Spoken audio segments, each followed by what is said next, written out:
ओम साई राम। चलिए आज मैंने वीडियोस में 3 नंबर रखे हैं, 6, 7 और 8। देखते हैं साईं बाबा अपने भक्तों को क्या कहना चाहते हैं। आज बाबा के मन में क्या है जो बाबा सीख के रूप में अपने बच्चों को बोलना चाहे, या फिर बाबा के भक्तों के मन में ऐसा क्या चल रहा है कि बाबा अचानक ही उन्हें उनके प्रश्न के जवाब दें। चलिए, जिन्होंने नंबर 6 चूज़ किया उनके लिए बाबा का मैसेज है, जब कोई दिल दुखाए तो सबसे बेहतर है कि हम चुप हो जाएं, क्योंकि जिन्हें हम जवाब नहीं देते उन्हें फिर वक्त जवाब देता है।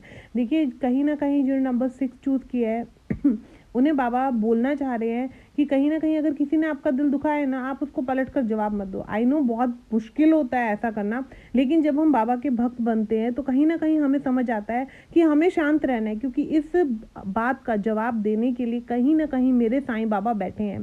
कहते हैं ना, हम जो जवाब दे शायद उसकी गूंज उस इंसान तक उतनी ना पड़े, लेकिन जब वो ईश्वर जवाब देता है, जब वो गुरु जवाब देता है, तो उसकी बुद्धि में वो इतने अच्छे से फिट हो जाती है ना बात, कि उसको समझ आ जाती है। अगर किसी ने आपका दिल दुखाया है, जो नंबर 6 चूज किया है, तो बाबा कह रहे हैं आप बस शांत रहो, चुप रहो और वक्त का इंतजार करो कि मैं कैसे उसको उस बात का जवाब देता हूँ। ठीक है, चलिए, जिन्होंने नंबर 7 चूज़ किया उनके लिए बाबा का मैसेज है, माता का प्रेम विचित्र, असाधारण और निस्वार्थ है, जिसका कोई उपमा नहीं थी। किसी प्रकार सदगुरु का प्रेम अपने शिष्य पर होता है। देखिए, जिस तरह एक माँ अपने बच्चे को प्रेम करती है, निस्वार्थ रूप से करती है, उसी तरीके से साईं बाबा भी अपने बच्चों को निस्वार्थ रूप से प्रेम करते हैं।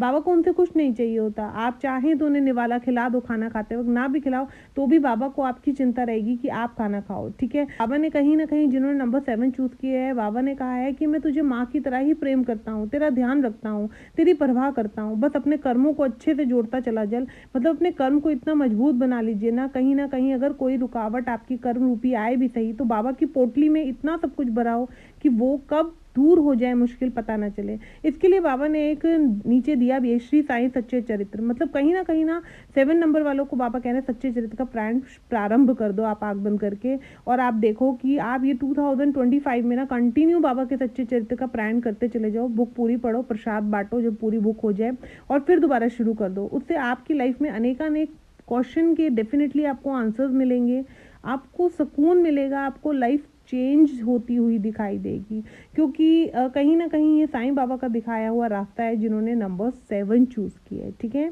चलिए, जिन्होंने नंबर 8 चूज़ किया है उनके लिए साईं बाबा का मैसेज है, जो मेरे भरोसे हैं उन्हें मैं कभी डूबने नहीं दूंगा।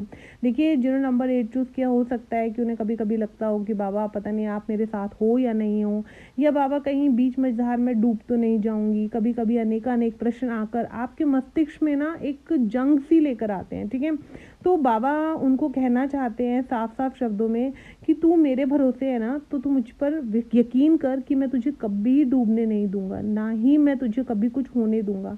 देखिए, कहीं ना कहीं बाबा ने एक आपको आंसर दिया है, जिन्होंने नंबर 8 चूज़ किया है, कि चाहे मुश्किल परिस्थिति आज चल रही है, लेकिन वो आपको डुबा नहीं सकती है। ठीक है, नाव में बैठे हो, नाव हिल रही है और कहीं ना कहीं आपको लग रहा है कि तूफान आ रहा है, मेरी नाव कहीं डूब ना जाए, लेकिन जब वो नाव चलाने वाले स्वयं साईं बाबा हैं, तो आपकी नाव कैसे डूब सकती है। ठीक है, उसी तरीके से जब भी मन आप प्रश्नों से, इतने सारे प्रश्नों से परेशान हो, तो बस एक ही करना, मेरा सुकून मेरा साईं बाबा है जो मेरे नाव को चला रहा है।